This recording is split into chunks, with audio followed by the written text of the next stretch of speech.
కేటీఆర్ హరీష్ రావు ఇద్దరు బాబు కలిసి ఎవరైనా మంత్రాలు చదువుతారో తెలియదు. మీరు గడచిన 9.5 సంవత్సరాల క్రితం టీఆర్ఎస్ ప్రభుత్వం ఏర్పడిన సందర్భంలో చాలా మాటలు చెప్పారు, చాలా హామీలు ఇచ్చారు. ఆ హామీలు నిలబెట్టుకోని కారణంగానే ప్రజలు మీ పైన తిరగబడ్డారు.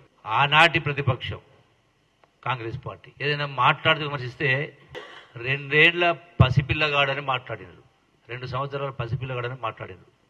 ఆనాటి ప్రభుత్వం పైన ఆనాటి ప్రతిపక్షం వాళ్ళు విమర్శిస్తే మరి ఈనాడు 2 నెలలు కూడా కాలే, ఇంకా 2 సంవత్సరాలు 2 నెలలు కూడా కాలే ప్రభుత్వం వచ్చి.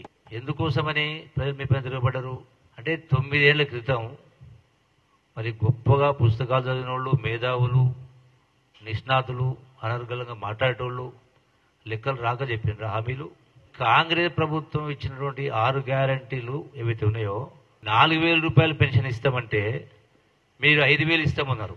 అట్లాగే రైతు బంధు 15,000 రూపాయలు ఇస్తామని కాంగ్రెస్ పార్టీ అంటే హామీ 6 గంటలు ఇస్తే మీరు 16,000 ఇస్తామన్నారు. నిరుద్యోగ భృతి 3,000 అంటే మీరు 4,000 అన్నారు. అంటే హర్రాజు పాడినట్టుగా ఓట్ల గెలుపు కోసం మీరు రకరకాల మాట. మరి మేము పెట్టినవి ఇప్పుడు చెప్పిన 6 గంటలు అమలు చేయలేకపోతే మరి మీరెట్లా చేస్తామని పెట్టినవన్నీ కూడా.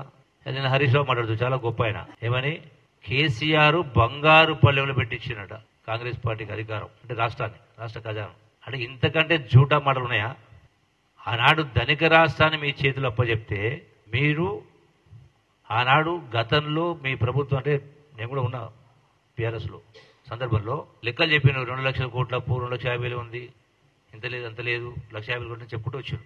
ప్రజలు కూడా నమ్మిన అందరూ నమ్మిరు. వాస్తవం. ఎందుకు మీరు ఎక్కడ కూడా ఏ జీవోలు ఇష్యూ చేసినా ఆన్లైన్లో పెట్టలే, అంటే దాచిపెట్టి మూసిపెట్టిరు. చాలా విషయాలు దాచిపెట్టి మూసిపెట్టారు అంటే ప్రజలకు తెలియకుండా ఉండాలి. మొన్న శాసనసభలో మీ నిర్వాకమేందో మీ శర్వాకమేందో శాసనసభలో బట్టబయలైంది. 7 లక్షల కోట్ల అప్పు. అట్లనే మళ్ళీ ఇది కాకుండా విద్యుత్ సంస్థల అప్పు 81,000 కోట్ల రూపాయలు. ఈ 7 లక్షల కోట్ల అప్పుకే సంవత్సరానికి బహుశా సబ్జెక్టు కరెక్షన్ 40,000 కోట్ల పైచిలకు ఇలా వడ్డీ కట్టే పరిస్థితి. అయినా కూడా ఈనాడు కాంగ్రెస్ ప్రభుత్వం చెప్పిన మాట కట్టుబడి ఎన్ని ఇబ్బందులున్నా ఎన్ని అడ్డంకులున్నా ఈనాడు ఆల్రెడీ 2 గ్యారంటీలను మొదలుపెట్టడం జరిగింది. మిగతాయి కూడా డెఫినెట్ గా మీరు చేసిన నిర్వాహకాలు ఇన్ని ఇబ్బందులు ఉన్నా కూడా ఒక్కొక్క దాన్ని అధిగమిస్తూ డెఫినెట్ గా ఒకదాని తర్వాత ఒకటి అమలు చేసే కార్యక్రమం చేస్తాం. అమలు చేయకపోతే డెఫినెట్ గా వచ్చే ఎన్నికల్లో ప్రజలు ఎవరి బుద్ధి చెప్తారు. మా గౌరవ ముఖ్యమంత్రి గారు ఆదాయాన్ని కలిస్తే ఏం మాట్లాడినారు? అలాయ్ బలాయ్ అని మాట్లాడి ఒక ప్రభుత్వ అధినేతగా ఎవరి కోసం? ప్రజల కోసం, నిరుద్యోగ యువత కోసం, పారిశ్రామిక అభివృద్ధి కోసం. పారిశ్రామికలు కలుస్తారు, మీరు కలిసిలేరా? ఎన్ని సందర్భాల్లో ఆనాటి కేంద్ర ప్రభుత్వం ప్రవేశపెట్టిన పార్లమెంట్ ప్రవేశపెట్టిన ప్రతి బిల్లుకు మీరు సమర్థించారు.